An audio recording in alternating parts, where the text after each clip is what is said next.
ماشي فيديو. اي اسوي صورة. شوف مريضة طالعة من العملية. اي بس قبلت اصور يعني احبها لمدينة الصدر. الله يسلمك عيني. الله يسلمك. اني لكم الف تحية. الله يسلمك عيني. مشكور سي الشهد. تدللون عيوني. لان انت مرتبة وكلش مرتبة. ولو بجت تطلع لك شو هاي الكلام المو حلو.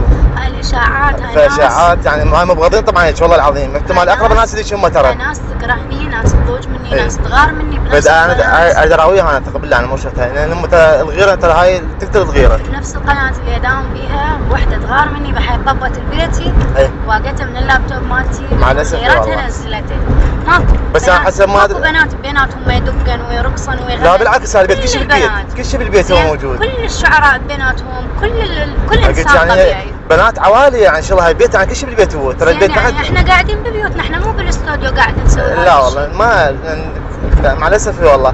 زين انت هاي البنت كانت يمك صديقتك يا شمس؟ اي احنا ثلاثة صديقات. بس ايش عجب يعني انت شلون؟ ما لها علاقة بالموضوع. لا شلون طلع؟ احنا تضررن اكثر يعني مني. لا شلون طلع؟ الثنية الثالثة اللي هي ضوج من عندها ثلاثتنا. نعم. طلعت هذا الفيلم حتى الناس تكرهني بس انا اقول الناس مو كلها راح تكرهني. لا بالعكس والله الناس وصلتني. انا من عاتبتك انا جاي احكي شيء انا غير يعني محبة بيشها والله. تقبل لا يعني ولا عاتبك اصلا.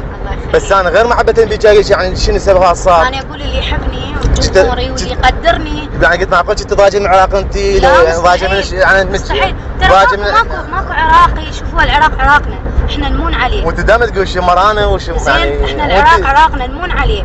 مرات بين الاخوه تصير زعل ويصير سب وغلط. غلط وتصير مقاربه تصير بيناتهم. اي ترجع هو وطن هو بلدي. شلون لا؟ ماكو واحد يجوز من تطفى الكهرباء يسبه، يجوز ماكو بنزين يسبه، بس هي اكيد ما متقصده. بس يعني تدري زين بدليل اني جايه هسه من السفر من هولندا. ظهرتي مهبوطه. رحت 15 يوم انا اختنقت ان شاء الله. انتقلت للعراق. ان شاء الله. زين الكل اللي يحبني اقول لهم انتم سويتوا شهد، انتم جمهوري وصلتوا شهد. اللي مسامحني حطه على راسي واللي ما مسامحني انا مديونه له باعتذار.